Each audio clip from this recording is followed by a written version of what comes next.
Mana yo'lga chizilgan sariq nimani bildiradi? Buni hech qanday svetoforga hech nimaga aloqasi yo'q, o'rtoqlar. Bu sariq probka vaqtida, probkadan keyin sizni mashinangiz sig'adigancha joy hosil bo'lmagungacha sariqqa kirmaysizlar. Chunki probkaga borib qo'shilgan paytlaring sariq ustida qolib ketsalaring agar yo'lda kesib o'tish kerak bo'lgan mashinalarni yo'lini to'sib qo'yasizlar. Mana meni mashinam sig'adimi?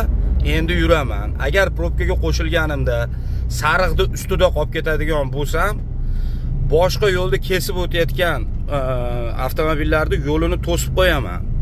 Buni haligi aqlli blogerlarga jo'natib qo'yinglar. Qizilda ulgib kirib olsang o'tib olasan, yashilda ulgib kira olmasang qolib ketasan.